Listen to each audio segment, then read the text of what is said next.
shopping. But again, these are nice people. I mean, they openly write papers about how they want to kill us. We should just trust them. I mean, everything's fine, Aaron. They have all these patents where they're mixing it with the jet fuel. I mean, so what? These are good people. There's so many documents. It was really difficult to narrow see, that's down, that last video was a contrail versus a chemtrail. See that? See, the real trail is dissipating. Amazing.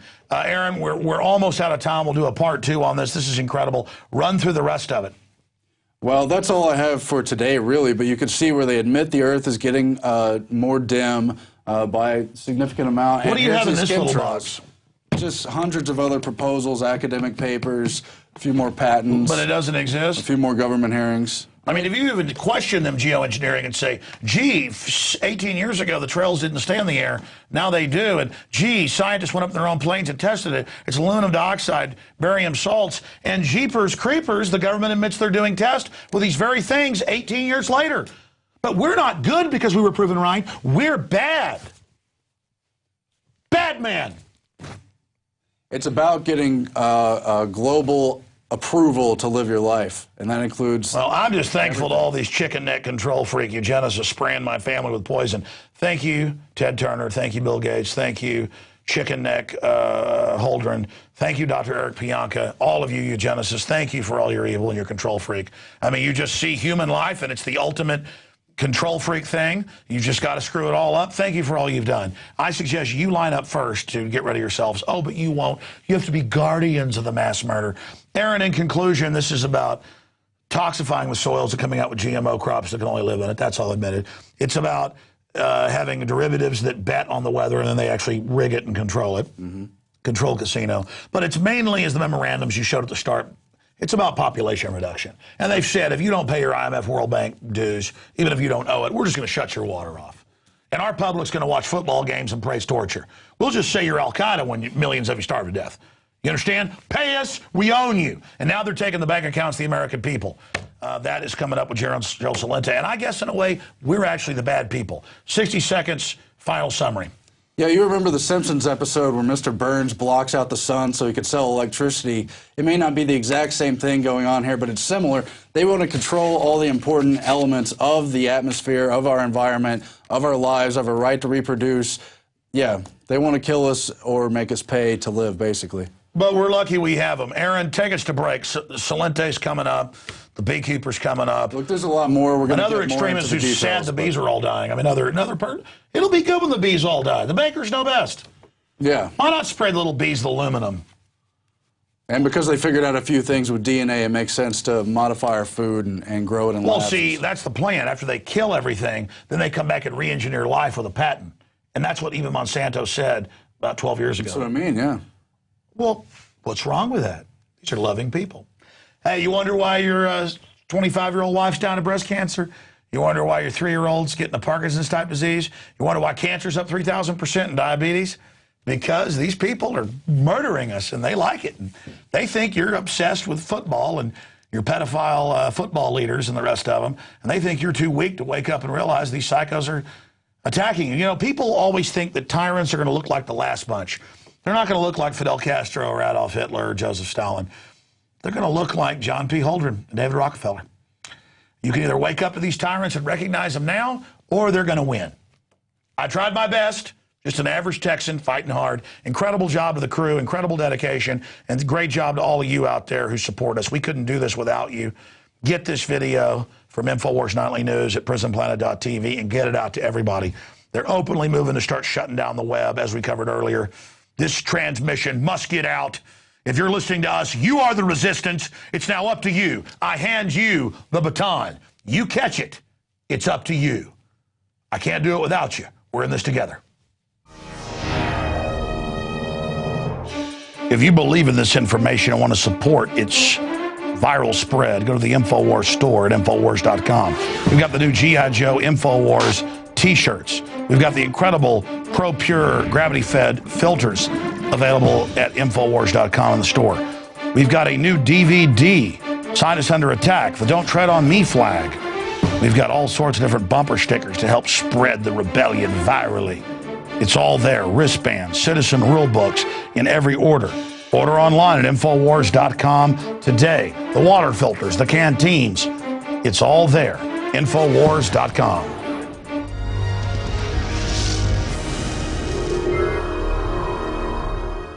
And we are back on this Tuesday, November 15th, 2011 edition of InfoWars Nightly News.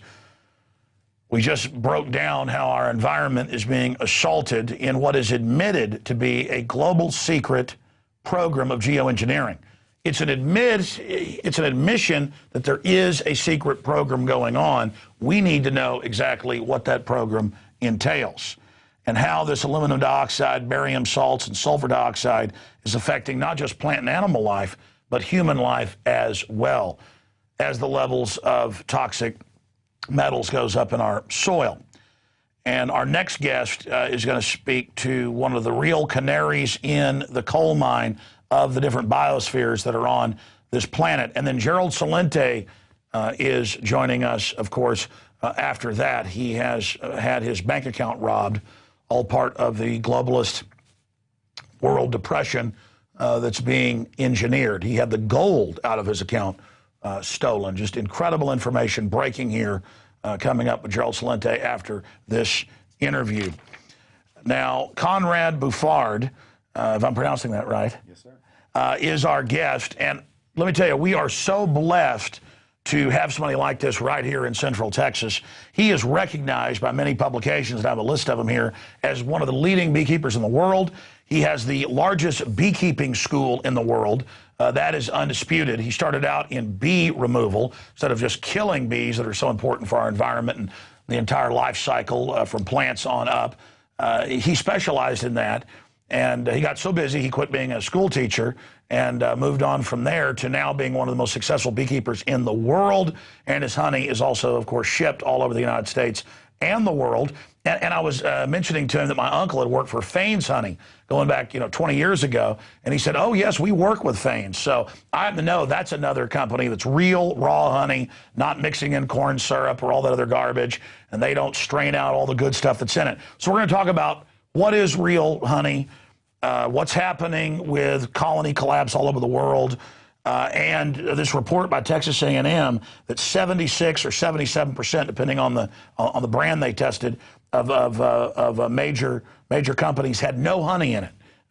And I mean that as an oxymoron or as a pun, because it's not honey if it doesn't have pollen in it, and he's going to explain that. It's no longer honey. It's been cooked. It's been totally changed. And it's great to have you here, Konrad. Thanks for coming in. Thank you. I'm going to try to just give you the floor. You heard the points I threw out, run through it, and where we stand today. Sure. Well, this article was like a godsend for most beekeepers, especially beekeepers that are interested in producing raw, unfiltered, unheated honey. And it basically revealed what most all beekeepers know, that the large honey companies are filtering out the pollen and the large sugar crystals and cooking honey from raw honey when they get it in to put it on the shelf, because they believe that consumers want that. They believe that the consumers want honey that isn't really honey by definition. Honey by definition includes the nectar from plants that bees have converted, through their natural processes into the syrupy part of honey, and then the pollen. And the pollen is a critical part. If you take that out, it's not honey.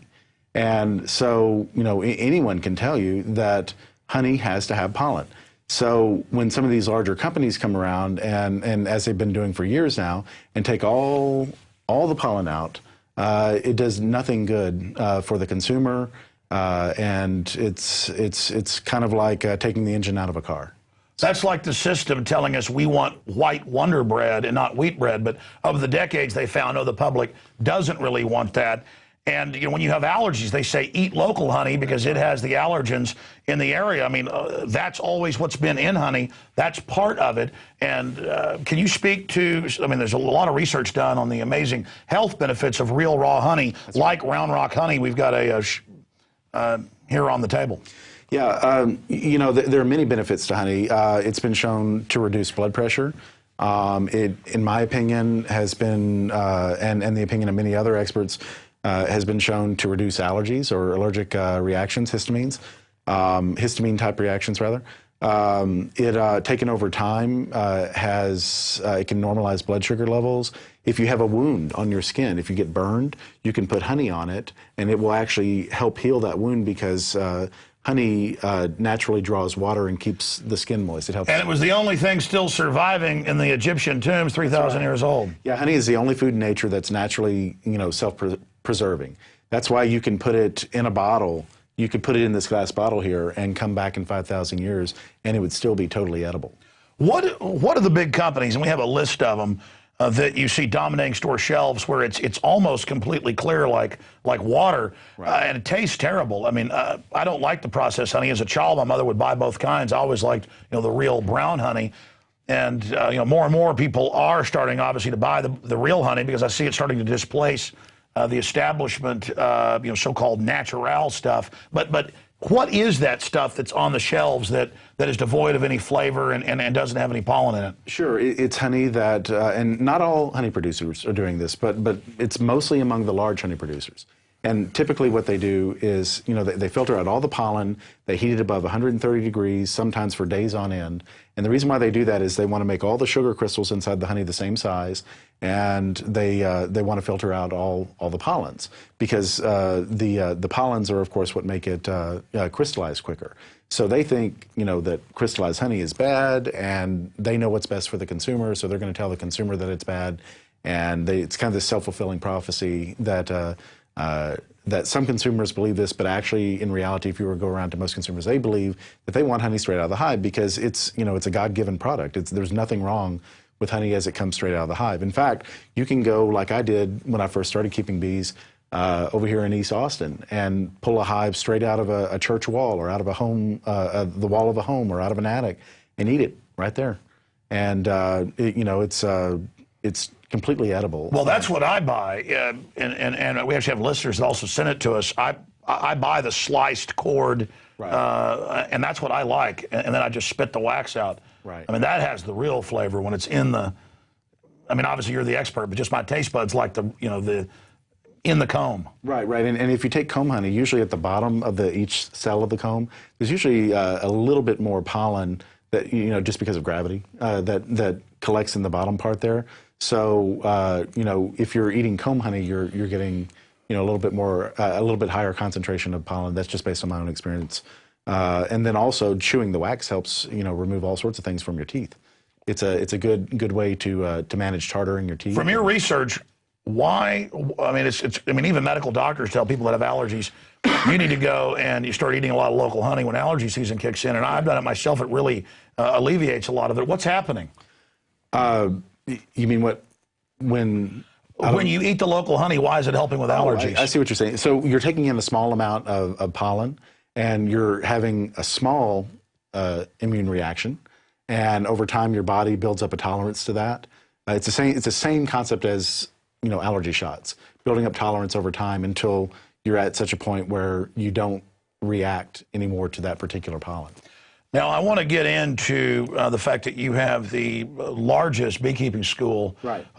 In the world. That's great that you're bringing real, true agriculture back to society. Right. And I'm also interested in what I've read about tax incentives, where people can, even on small pieces of property, knock their property taxes down to almost nothing if they beekeep. I was reading where Bon Jovi has like some $10 million piece of property, but he pays $100 a year. I'm very interested in that because I think we live out in the country. My wife's like, let's get the ag exemption with some donkeys. And I'm like, no, let's do bees. But right. Before we get into that business angle of avoiding the big wicked tax man who wants to squeeze us to pay it to offshore bankers, what about the crisis bees are going through? There's all these different reports that it's the pesticides, the BT corn, the cell towers, the chemtrails. I'm sure it's a cocktail of things, but from your deep research, because you are respected around the world by folks for being one of the biggest beekeepers out there, what's your gut dead reckoning that's causing this, and how big is the crisis? I've seen numbers in some areas of 80% of the bees gone. Right,